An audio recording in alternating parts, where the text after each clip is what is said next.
ओम श्री गणेशाय नमः। श्री शिवाय नमस्तुभ्यं। पौष महीने के कृष्ण पक्ष की संकष्टी चतुर्थी का व्रत कब करना ठीक रहेगा, आइए सटीक जानकारी इस वीडियो में प्राप्त करते हैं। इसे अखुरथ चतुर्थी व्रत के नाम से भी जाना जाता है। पौष महीना सूर्य भगवान को समर्पित है। पंचांग में क्या लिखा गया है, इस दिन राहुकाल और भद्राकाल का भी साया है, तो यह किस स्वरूप में जीवन को प्रभावित करेगा, इसकी भी जानकारी लेंगे।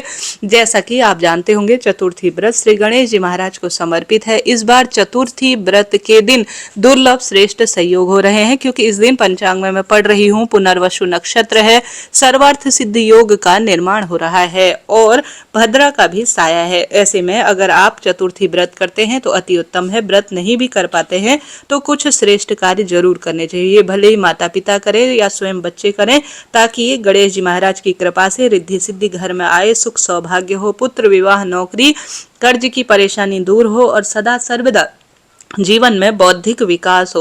देखिए, कर्म के साथ साथ हम धर्म को प्रधानता देते हैं तो इसका बहुत सुंदर प्रमाण मिलता है कि जीवन सजग रहता है। देखिए, आप कर्म तो करते ही होंगे, परंतु हर दिन की मान्यता हमारे वेद शास्त्रों में अधिकतर सबसे श्रेष्ठ कही गई है। जो भक्त इन चीजों को साथ लेकर चलते हैं, उनका जीवन और उनके पितृ सदा सर्वदा सुख पाते हैं। ऐसे में आप सभी को सबसे पहले जल्दी उठना चाहिए। किसी व्रत के दिन जल्दी ना भी उठ पाए तो यथाशक्ति तथा भक्ति अनुसार अपने कर्म और धर्म को साथ लेकर चले। 2025 में हमेशा इस बात का आपको ध्यान रखना चाहिए कि चतुर्थी व्रत में शाम को जब हम चंद्र देवता का पूजन करते हैं, तब चतुर्थी तिथि व्याप्त होनी चाहिए। इस कारण से इस बार चतुर्थी व्रत 7 दिसंबर रविवार शाम 6:25 से शुरू हो रहा है और 8 दिसंबर सोमवार शाम 4:03 के आसपास तक है। ऐसे में यह जो चतुर्थी है, यह रात्रि को पूर्ण रूप से जब हम व्रत करेंगे उस अनुसार हमें प्राप्त हो रही है। चंद्र उदय की मान्यता अनुसार 7 दिसंबर रविवार को,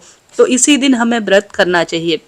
इसके साथ साथ कई क्षेत्रों में उदयाकालीन तिथि की मान्यता रखी जाती है, तो वह लोग 8 तारीख को ही व्रत करेंगे, परंतु पंचांग में मैं जो पढ़ रही हूँ उस अनुसार इस बार जो चतुर्थी का व्रत है वह 7 तारीख को किया जाएगा, क्योंकि 8 तारीख को तो यह शाम 4:03 के आसपास ही समापन की ओर है। इस कारण से 8 तारीख को व्रत करना ठीक नहीं है।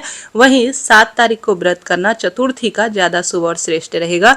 इससे ज्यादा आप अपने क्षेत्र मान्यता अनुसार कार्य करें। मेरी माने तो पंचांग में जो दिया गया है उस अनुसार 7 दिसंबर रविवार को ही व्रत करना ज्यादा शुभ और श्रेष्ठ रहेगा। अब आप 4 तारीख को व्रत करेंगे तो इस दिन चंद्र उदय का समय 8:15 के आसपास होगा और इस समय आप चंद्र देवता को जल चढ़ाकर अपने व्रत को खोल लीजिएगा। इस दिन रविवार का दिन है, सूर्य नारायण भगवान का महीना है, पौष का महीना, तो आप सभी को सबसे पहले पूजा करनी चाहिए सूर्य भगवान की। ध्यान से सुनिएगा कौन कौन से उपाय इस दिन किए जा सकते हैं और राहु काल के समय को पूरा वीडियो सुनिएगा।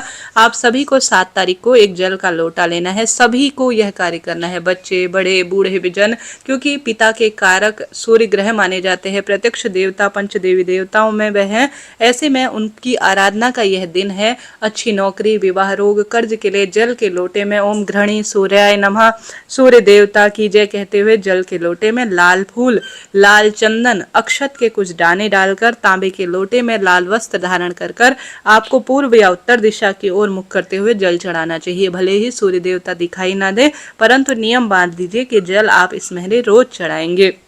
उसके बाद आप दुर्वा इत्यादि का प्रबंध कर लीजिए। घर के मंदिर में भी यह पूजा पाठ बहुत सुंदर परिणाम देती है। कहीं दूर मंदिर नहीं जा सकते तो घर पर गणेश जी महाराज हैं या शिवलिंग विराजित है तो उसमें भी गणेश जी का स्थान रहता है, तो वहां पर भी आप उपाय पूजा पाठ कर सकते हैं। सूर्य उदय का इस दिन जो ब्रह्म मुहूर्त का समय रहेगा वह सुबह 5:24 से 6:12 के आसपास रहने वाला है। सूर्य उदय का समय 6:49, सूर्यास्त का समय 5:57। भद्रा रहेगी इस दिन सुबह 7:50 से 6:24, परंतु भद्रा का प्रभाव जीवन में अशुभ नहीं है, क्योंकि स्वर्ग लोक की भद्रा है और यह पृथ्वी वालों के लिए कोई भी नुकसानदायक नहीं है, तो चिंता टेंशन बिल्कुल ना करें। प्रातःकाल पूजा का शुभ समय सुबह 5:39 से 7:01। शाम की पूजा का समय 5:24 से 8:15। राहु काल के अशुभ समय को छोड़कर आप पूरे दिन भर में श्रेष्ठ और शुभ काम की शुरुआत कर सकते हैं। हालांकि राहु काल में पूजा पाठ या राहु से संबंधित, शनि से संबंधित चीजों का दान करना श्रेष्ठ माना जाता है। राहु काल का शुभ समय शाम 4:30 से 6 बजे तक हो रहा है। जैसा मैंने इस दिन आपको विदित कराया, इस दिन पुनर्वसु नक्षत्र, सर्वार्थ सिद्धि योग, सौभाग्य सुंदरी व्रत का सबसे श्रेष्ठ दिन है। इस दिन भाग्य की रेखाएं निश्चित रूप से प्रबल होने ही वाली हैं। अब आपको उपाय कैसे करना है, जैसे कि हारी बीमारी से तंग हैं तो सिद्धि विनायक गणेश जी का नाम लेकर आप सभी को लेना है शहद। शहद का संबंध सूर्य भगवान अर्थात रवि ग्रह से, सूर्य ग्रह से भी माना जाता है। आप सभी लीजिए शहद और दूर्वा लीजिए। दूर्वा आप सभी 2 की संख्या में ले सकते हैं, कम ज्यादा जितनी भी व्यवस्था हो उतनी आप ले लीजिए। और कुछ दाने आप गेहूं के ले लीजिए। आप चले जाएं महादेव के मंदिर में, जहां पर शिवलिंग पर महादेव जो है विराजित है। उनके स्क्रीन पर आप देख पा रहे हैं गणेश जी का स्थान कहाँ है। मेरे बच्चों के विवाह हो, नौकरी, कर्ज, परेशानी, दुख, दारिद्रता का अंत हो और हर कार्य में रिद्धि सिद्धि हो, ऐसी प्रार्थना कर कर गणेश जी के स्थान पर सबसे पहले आप शिवलिंग पर जल चढ़ाएं, दीपक लगाएं।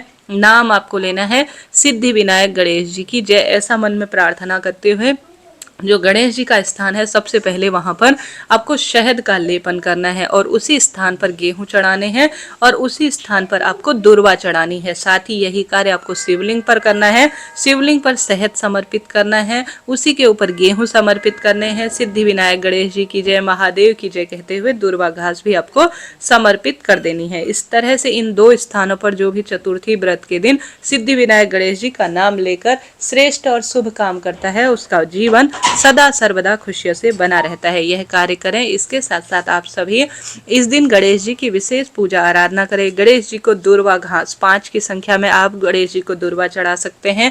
महादेव की विशेष भक्ति करें और साथ के साथ गणेश जी को मोदक, लड्डू इत्यादि का भोग लगाएं। गणेश जी महाराज को यह चीजें बहुत ही प्रिय हैं।